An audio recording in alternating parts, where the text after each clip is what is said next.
어느 조용한 시골 마을에 한 오래된 저택이 있었다. 이 저택은 19세기에 지어졌고 수많은 소문과 괴담의 중심에 서 있었다. 사람들은 이 집이 저주받았다고 말하곤 했다. 하지만 김씨 가족은 그런 소문을 대수롭지 않게 여기고 그 집에 이사오게 되었다.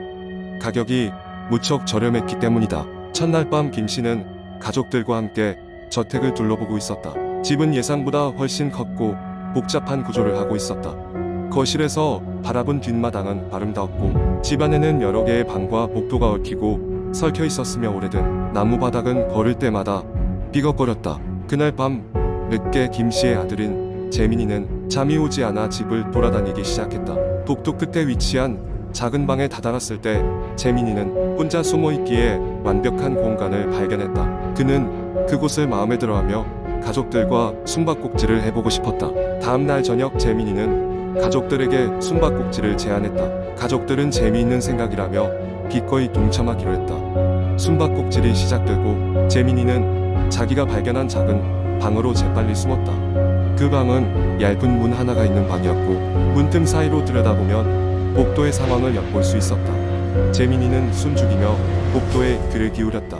누군가가 그의 방에 다가오는 발소리가 들렸다. 그는 형광등 아래서 형이 재민 찾았다 라며 웃는 모습을 상상했다. 그러나 방의 문이 열리자 그는 그곳에 서 있는 형이 아니라 얼굴이 보이지 않는 누군가를 보았다.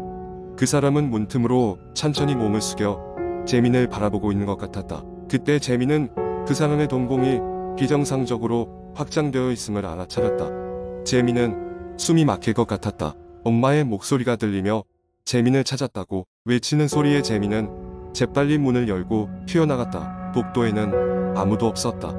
재민은 온몸이 얼어붙는 것을 느끼며 일단 가족들이 있는 거실로 달려갔다. 그의 얼굴이 하얗게 질려있는 것을 본 엄마는 무슨 일이냐고 물었다.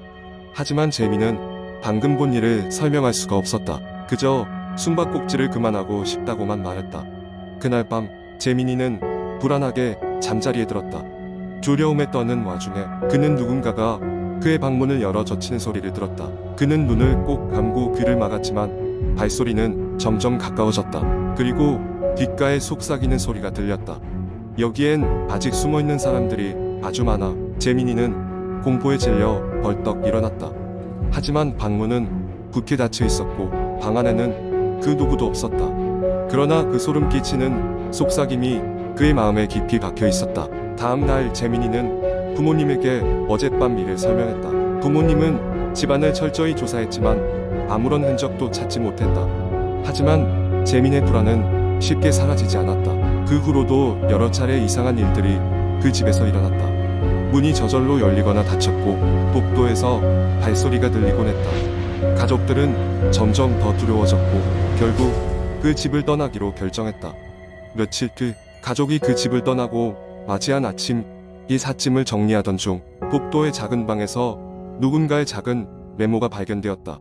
메모에는 이렇게 적혀 있었다. 숨어있는 사람을 찾았나요? 아직 못 찾았다면 어린 아이의 손을 조심하세요. 그날 이후로 그 저택은 다시 비어있게 되었고 마을 사람들은 그 이후로도 그 집을 멀리했다. 재민이의 가족은 다시는 그날 있었던 일을 이야기하지 않았고 새로운 집에서 더 이상 이상한 일은 일어나지 않았다.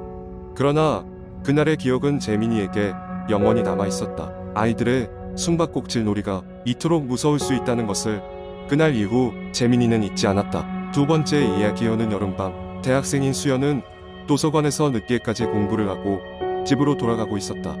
시계는 이미 자정이 넘은 시각을 가리키고 있었고 그녀는 이어폰에서 흘러나오는 음악에 의지하며 이적드문 골목길을 걸었다. 그날따라 집까지의 거리가 유난히 멀게 느껴졌다. 수연이 자주 이용하는 그 골목길은 고요하면서도 서늘한 바람이 불곤 했다.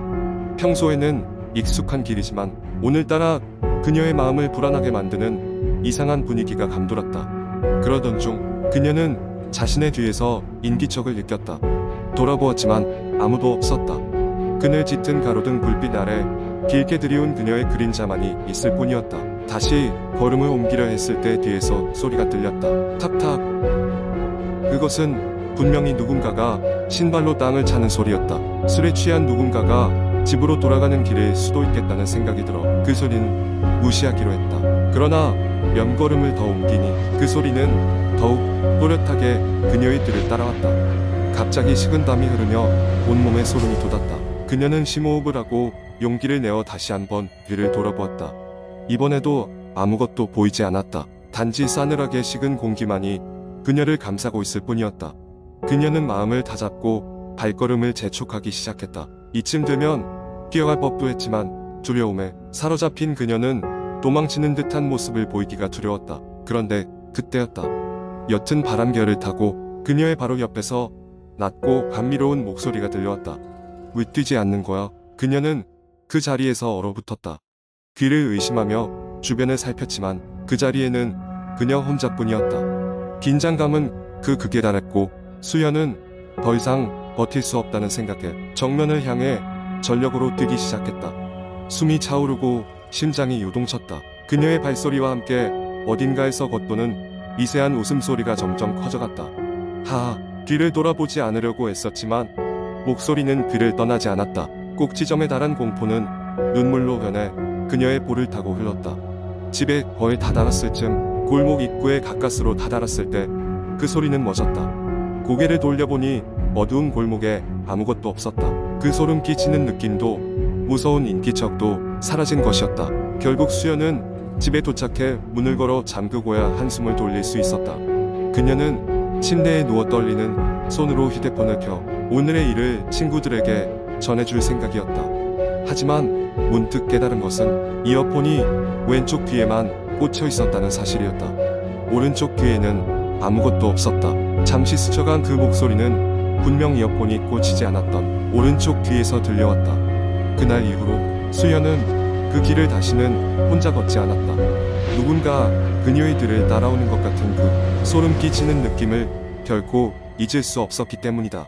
그녀는 언제나 이 괴이한 경험이 현실인지 혹은 자신의 환청인지에 대해 의문을 가졌지만 답을 찾을 수 없었다. 다만 한 가지 분명한 사실은 이제 그 골목은 그녀의 기억 속에서 살아있는 악몽으로 남아있다는 것이었다. 세 번째 이야기 몇 년 전 나는 서울 외곽의 작은 마을로 이사갔다.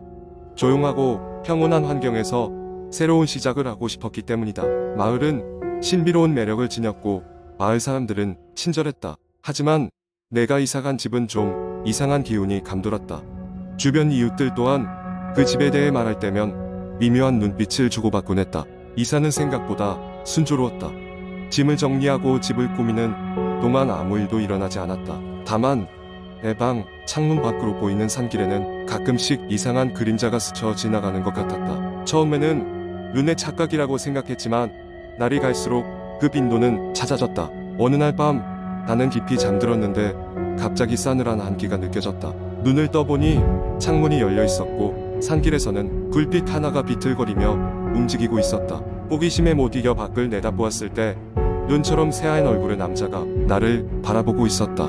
놀라움에 뒤로 물러섰고 그 순간 불빛은 사라졌다. 그 사건 이후 나는 불안감에 잠을 설쳤다. 낮에는 아무 일도 없었지만 밤만 되면 계속해서 누군가 창밖에서 나를 지켜보는 것 같은 느낌이 들었다.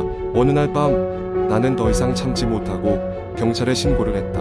경찰은 대수롭지 않게 여기며 순찰을 돌고 곧 사라졌다. 다음 날 아침 나는 문 앞에 놓인 작은 상자를 발견했다. 상자 안에는 낡은 사진 한 장과 편지가 있었다. 사진 속에는 오래된 이 집 앞에서 찍은 5 가족이 환하게 웃고 있었고 그 가족 중 한 명은 창밖에서 본 그 새하얀 얼굴의 남자였다. 편지에는 이렇게 적혀 있었다. 안녕하세요. 이 편지를 읽고 있을 새로운 거주자분께 우리는 이 집에서 많은 행복을 누렸지만 어느 날 끔찍한 사건이 일어나 우리는 이 집을 떠날 수밖에 없었습니다. 그날 이후로 우리 가족 중 하나가 집을 떠나지 못하고 이곳에 머물러 있답니다. 그는 결코 해치지 않을 테니 두려워하지 마세요. 다만 외로움을 달랠 수 있게 창문을 닫지만 않는다면. 등골이 오싹해진 나는 그 즉시 이사를 결심했다. 얼마나 시간이 흘렀을까? 이웃의 한 할머니가 조심스럽게 말했다. 그 남자는 이미 수십 년 전 이 집에서 목숨을 잃었어요. 그 후로 집에 오는 사람들은 그의 존재를 느낀다고 하더군요. 그 말을 듣는 순간 모든 상황이 나를 속인 것 같았다. 이 집에 얽힌 복잡한 과거와 그 남자의 사연이 얽히면서 내가 매일 밤 느꼈던 불길한 그림자의 실체를 깨달았다. 그리고 곧 이사를 추진했고 마을을 떠났다. 시간이 지나고 모든 것이 안정을 찾은 뒤 나는 문득 그 남자에게 더 이상 관심받지 못할 그 집에서의 외로움을 덜어주지 못한 것이 마음에 걸렸다. 하지만 그렇게 삶은 계속 이어지는 법이니까 그는 이젠 평온함을 찾기를 바라며 나는 그 집을 뒤로한 채 나의 새로운 삶을 시작하게 되었다. 네 번째 이야기, 여기에 하나의 공포 이야기를 들려드릴게요. 이 이야기는 여러 인터넷 포럼에서 자주 돌고 도는 이야기이며 인터넷 사용자가 겪었다고 주장하는 기이하고 무서운 경험담입니다. 몇 년 전 나는 서울 변두리에 위치한 작은 아파트로 이사를 갔다. 그곳은 오래된 건물이었지만 저렴한 임대료와 직장과의 거리가 가까웠기 때문에 나에게는 최적의 선택이었다. 처음 몇 주 동안은 아무 문제가 없었다. 하지만 어둑어둑한 날이 계속되면서 이상한 일들이 발생하기 시작했다. 처음에 나는 아파트의 층계참에서 이상한 느낌을 받았다. 누군가 내 뒤를 쫓아오는 듯한 기분이었다. 한밤중에 계단을 내려올 때마다 누군가의 기척이 내 뒤에 있는 것 같았고 종종 이상한 속삭임이 들리기도 했다. 그러나 돌아보면 언제나 그곳에는 아무도 없었다. 그러던 어느 날 밤이었다. 나는 늦게까지 일을 하고 집으로 돌아왔는데 집 문 앞에 무엇인가 놓여있는 것을 발견했다. 그것은 마치 아이의 손바닥만 한 작은 인형이었다. 이상하게 여겼지만 장난치려는 이웃 어린 아이의 짓이라고 생각하고 대수롭지 않게 여겼다. 인형을 옆으로 밀어놓고 문을 열어 집에 들어갔다. 그날 밤 기이한 꿈을 꿨다. 꿈속에서 나는 아파트 복도를 걷고 있었는데 복도의 끝에서 작은 아이가 나를 바라보고 있었다. 아이는 옛날 옷을 입고 있었고 그 눈은 비정상적으로 컸다. 그 아이는 아무 말 없이 나를 응시하더니 갑자기 사라졌다. 나는 놀라서 깼지만 어쩐지 집안은 이상하게도 싸늘했다. 그 후 나는 발코니에서 담배를 피우곤 했는데 종종 발코니에서 이상한 발소리가 들리곤 했다. 그리고 그때마다 나는 꿈속에서 본 아이의 인형이 자꾸 떠올랐다. 인형은 다시 집안 구석구석에서 나타나기 시작했는데 매번 눈에 보이지 않는 곳에 두고 나오면 어느새 집안 거실에 놓여있곤 했다. 그때마다 나는 인형을 내다버렸지만 이내 같은 인형이 다시 나의 아파트에 나타났다. 점점 집에 있는 것이 불편해지기 시작했다. 아침에 일어나 보면 부엌이나 욕실의 물건들이 어지럽혀져 있었다. 누군가가 내 방 안에 들어온 듯한 흔적이 있었지만 문은 여전히 잠겨 있었다. 어느 날은 잠에서 깼을 때 내 방의 벽에 무언가가 쓰여 있는 것을 발견했다. 나와 놀자라는 글귀가 붉게 새겨져 있었고 나는 두려움에 몸이 얼어붙었다. 공포에 질린 나는 결국 이 아파트를 떠나기로 결심했다. 이삿짐을 싸던 마지막 날 이웃 아주머니가 다가와 말했다. 젊은 사람이 그 집에 사는 건 보기가 힘들구먼. 그 집은 아이에게 바친 집이거든. 아주머니의 말에 혼란스러워하며 이유를 물었다. 그제야 아주머니는 이 아파트의 전 주인이 오래전 자신의 어린 딸을 잃고 나서 딸을 기리기 위해 그 인형을 두었다는 이야기를 해주었다. 전 주인은 정신적으로 크게 무너졌고 부엌의 음식들을 엉망으로 만드는 것을 즐겼다고 한다. 그 후 주인은 갑자기 사라졌고 아무도 그의 딸의 사망 원인을 깊이 조사하지 않았다. 나는 마지막으로 인형을 집어들고 최후의 인사를 건넸다. 미안해. 이제 떠나야 해. 그리고는 인형을 아파트에 남겨둔 채 그곳을 나왔다. 그 후로는 그 아파트에 다시 갈 일이 없었지만 그 기묘한 경험은 아직도 나를 괴롭힌다. 마치 나를 지켜보는 눈이 어디선가 계속 나를 따라오는 것 같은 기분이 들기 때문이다.